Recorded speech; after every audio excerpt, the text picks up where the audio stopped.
turabashimiye cyane mwese mudahwema kurikirana ibiganiro byinshi tubagezaho birumvikana. Sasa mu by'ukuri rero nkuko muri kugenda mubibona hirya no hino mu mujyi wa Kigali harabura igihe gitoya kingana amasaha make cyane ashoboka kugira ngo umwaka usozwe. Sasa mu by'ukuri rero byumvikane ko hirya no hino mu mujyi hirya no hino hatandukanye mu mujyi by'umwihariko mu mujyi wa Kigali hari abantu benshi nyine muri kugenda mubibona.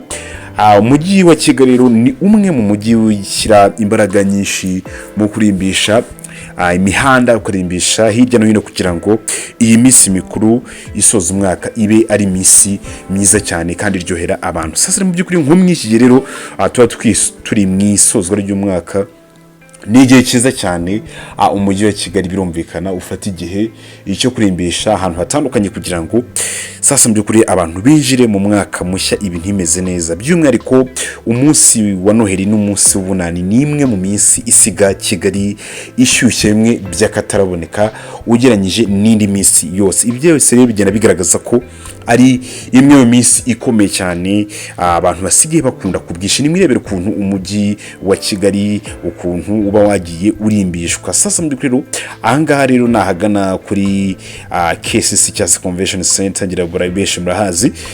Mu by'ukuri ibi byose rero impamvu twagiye tubikora nka team nini ya Shuti Innovative TV Group no kugira ibiganiro byose tubagezaho bigende bibaryohera. Sasa mu by'ukuri mugende murusha kugenda muryoherwa n'ibiganiro byinshi tugenda tubakorera nkuko tuba twaragiye tubyemeza kubikora. Sasa mu by'ukuri rero mu gihe habura igihe gito cyane sasa mbikure ngo Ubunani birumvikana buteze mu bugeremo ubwo ni ku itariki ya mbere y'ukwezi kwa mbere 2026 birumvikana harimo no kwinjira mu mwaka mushya. Harabura birumvikana cyaburaho umunsi n'andi masaha arengaho. Ibi byose bikagenda rero bituma nubundi bibi tugenda tubereka ukuntu bigiye byifashe hirya no hino. Sasa mu by'ukuri rero twagiye tugerageza kugenda tuzenguruka ahantu henshi hatandukanye turebe ese mu by'ukuri abantu biteguye gute kwinjira mu Bunani.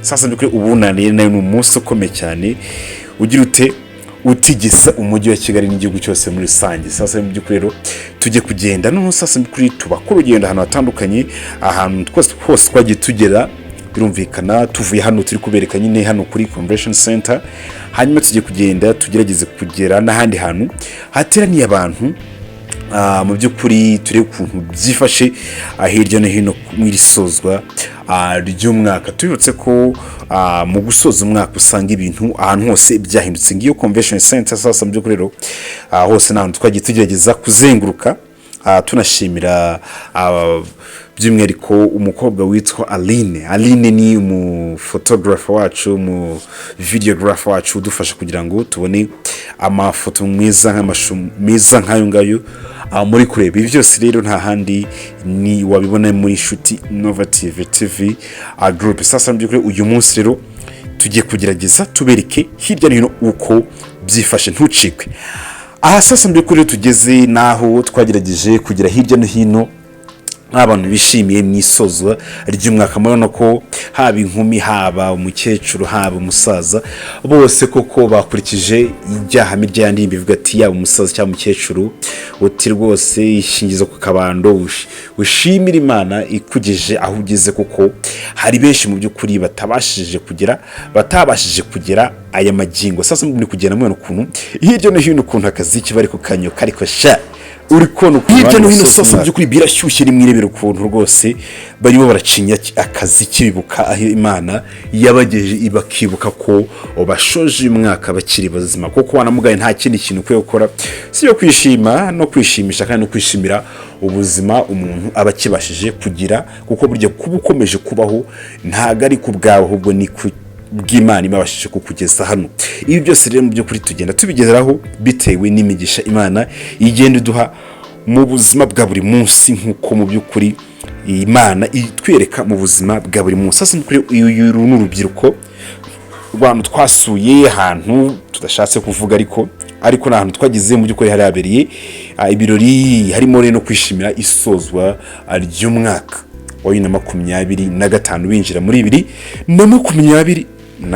ni mu ndebere urwo rubyiruko. Mama we uri kureba sha bakata umuziki bakawunyuka ukagira ngo koko niki, ukabona ko koko ari abantu bishimiye isozwa iry'umwaka. Sasa mu by'ukuri rero mw'abantu mwe rwose biragaragaza ko ubunani buraryoshye, buri bunani burimo buravugiriza hana ku rubyiruko rurimo rugite ruranyoka akadiho. Ibi ni ibice ariko sasa by'ukuri byose bigenda bigaragaza ko mu by'ukuri tuba twagerageje bagerera hose kugira ngo murebe ukuntu byifashe ahirya no hino. Mukomeze mwirebere sasa nyamuneka ukuntu urubyiruko hano ruri kujyute ruri kunyuka akazi cyari kuri kurabana bato sha ibintu hano barimo sha.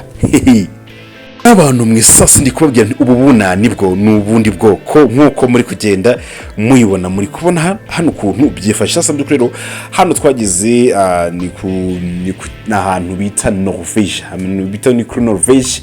Hirya yaho ntabwo birumvikana ntabwo batwishyuye, ntabwo tugomba no kubamariza, ariko naho twagejeje gusura kugira turi kuntu abantu bari kwishimira izi mpera z'umwaka. Sasa mu by'ukuri ni mwirebere sasa namwe ukuntu byari bimeze. Tunashimira Aline wadufashitiye aya ma video meza muri kureba, ni umukobwa mwiza cyane witwa Aline wadufatiye aya ma video mureba nkuko muri kugenda mubona. Ibi byose rero nibo bafashe uyu mwanya hamwe no mu video director witwa Smith Kevin, muramuzi nawe rero. Sasa mbikuri numwe mu bakobwa nyinukana nabo badufasha kugira ngo bagende ba directing ahantu hatandukanye kugira tugende tubona aya mafoto agiye ryoshye nkuko muri kugenda mubibona. Sasa ibi byose rero turi kugenda tubagezaho nibibere ku kuntu uyu mwaka abantu bagwishimiye, mw'abantu mu mwaka abantu barawuryoheye cyane. Sasa muri ko mukomeje kugenda mubireba. Sasa mu by'ukuri murana ko rwose ntako tutaba twagize nka team nini dukorana kugira ngo tugende tubere ku kuntu hirya no hino abantu baba bari kwiziza isozwa ry'umwaka. Birumvikana umwaka wa 2026 tukaba tugezemo. Ibi rero sasa ndukuri na amashimwe akomeye, harimo no gushimira Imana mu buryo bukomeye kugira ngo ko uyu mwaka burya nubarabaye murebure. Burya umwaka n'umwaka mugari, umwaka iminsi yose bishize kugira ngo nyine abantu babe bashoje umwaka umugani bakina bazima. Ese mu by'ukuri utishimiye isozwa ry'umwaka nk'iri wakwishimira iki? Nkuko muri kugenda mubona ko abantu bari kugira ute bari gucinya akadiva ariko rikundebera sha. Abana batoya, abasaza, abakecuru, abakibose bari kwiziza isozwa ry'umwaka. Ese ko mu by'ukuri nka nawe rika nkubaze uricaye mu by'ukuri gusa nta nubwo kuko mu byo ufite abashuti bawe, ufite abantu runaka uzasura kuri uyu munsi wifuriza umwaka mushya muhira 2026. Sasa mbyukuri rero ibi byose impamvu twari bakoreye kujya tubagere hirya rero no hirya no kujya tubereka ukuntu byifashe. Sasa mbyukuri ni mukomeze mwirebera ukuntu abantu bishimiye iri sozwa ry'umwaka. Sasa mbyukuri rero reka tubabwiye ko tubashimiye kandi tubakunda mu byukuri, ni mukomeze mwirebere ikuntu abantu benshi bakomeje kwishimira isozwa ry'uyu mwaka. Sasa mbyukuri aho twitegura kwinjira mu wundi mwaka mushyashya wa 2026. Birumvikana ko nk'umuryango mugari wa Nshuti Innovative TV Group tubifurije umwaka mushya muhire wa 2026. Muzawurye ntuzabarye kuko tujya tubona abantu byurya. Niyo mpamvu rero amasesha abo bugomba kuba menshi kugira ngo Imana izabashe kubarindira muri uyu mwaka mushyashya tugiye kujyamo kugira ngo tuzakomeze dutera imbere twese hamwe dufatanyije. Sasa rero nimukomeze mwirebere uruvangirwa ya ma video meza yafashwe n'itsinda rya Nshuti Innovative TV Group. Harimo umukobwa mwiza cyane witwa Aline waje agakamera ya ma video yose muri kureba. Hakaba harimo n'undi mu video director witwa ngo ni Kevin Smith, witwa Smith Kevin. Akaba ari umwe mu bakobwa nabo beza cyane baba director biza nyamuneka. Sasa rero ibyo byose mukomeze mu birebe muri kuntu bimeze, kandi tunashimira n'undi muntu w'umudufitiye mu video editor mwiza editing ya ma video, akabyeditinga nyine agashyiramo n'akazi kiziki kugira ngo biturgere twese nta wundi n'umukobwa witwa Pamela.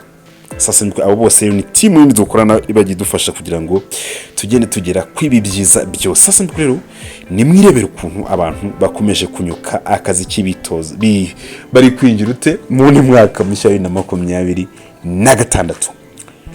Happy New Year, turabakunda. sasa muri ko mukomeje kugenda mubireba sasa mu by'ukuri murana ko rwose ntako tutaba twagize nka timu nini dukorana kugira ngo tugende tubereka ukuntu hirya no hino abantu baba bari kwiziza isozwa ry'umwaka. Birumvikana umwaka wa 2026 tukaba tugezemo. Ibi rero sasa ndukuri na amashimwe akomeye harimo no gushimira Imana mu buryo bukomeye kugira ngo ko uyu mwaka burya nubarabaye murebure. Burya umwaka n'umwaka mugari, umwaka iminsi yose bishize kugira ngo nyine abantu babe bashoje umwaka umugani bakina bazima. Ese mu by'ukuri utishimiye isozwa ry'umwaka nk'iri wakwishimira iki? Nkuko muri kugenda mubona ko abantu bari kugira ute, bari gucinya akadiva ariko rikundebera sha. Abana batoya, abasaza, abakecuru, abakibose bari kwiziza isozwa ry'umwaka. Ese ko mu by'ukuri nka nawe rika nkubaze uricaye mu by'ukuri gusa nta nubwo kuko mu byo ufite abashuti bawe, ufite abantu runaka uzasura kuri uyu munsi wifuriza umwaka mushya muhera 2026. Sasa mbyukuri rero ibi byose impamvu twari bakoreye kujya tubagere hirya rero no hirya no kujya tubereka ukuntu byifashe. Sasa mbyukuri ni mukomeze mwirebera ukuntu abantu bishimiye iri sozwa ry'umwaka. Sasa mbyukuri rero reka tubabwiye ko tubashimiye kandi tubakunda mu byukuri, ni mukomeze mwirebere ukuntu abantu benshi bakomeje kwishimira isozwa ry'uyu mwaka. Sasa mbyukuri aho twitegura kwinjira mu wundi mwaka mushyashya wa 2026. Birumvikana ko nk'umuryango mugari wa Nshuti Innovative TV Group tubifurije umwaka mushya muhire wa 2026. Muzawurye ntuzabarye kuko tujya tubona abantu byurya. Niyo mpamvu rero amasesha abo bugomba kuba menshi kugira ngo Imana izabashe kubarindira muri uyu mwaka mushyashya tugiye kujyamo kugira ngo tuzakomeze dutera imbere twese hamwe dufatanyije. Sasa rero nimukomeze mwirebere uruvange rw'aya ma video meza yafashwe n'itsinda rya Nshuti Innovative TV Group. Harimo umukobwa mwiza cyane witwa Aline waje agakamera ya ma video yose muri kureba. Hakaba harimo n'undi mu video director witwa ngo ni Kevin Smith, witwa Smith Kevin. Akaba ari umwe mu bakobwa nabo beza cyane baba director biza nyamuneka. Sasa mbyukuri rero ibyo byose mukomeze mu birebe muri kuntu bimeze, kandi tunashimira n'undi muntu w'umudufitiye mu video editor mwiza editing ya ma video akabyeditinga nyine agashyiramo n'akazi kiziki kugira ngo biturgere twese nta wundi n'umukobwa witwa Pamela. Sasa abo bose ni team yindi dukorana ibagidufasha kugira ngo tugende tugera kwibi byiza byose. Sasa rero ni mwirebera ukuntu abantu bakomeje kunyuka akazi k'ibitozo bari kwinjira ute mu mwaka mushya 2026. Happy New Year, turabakunda.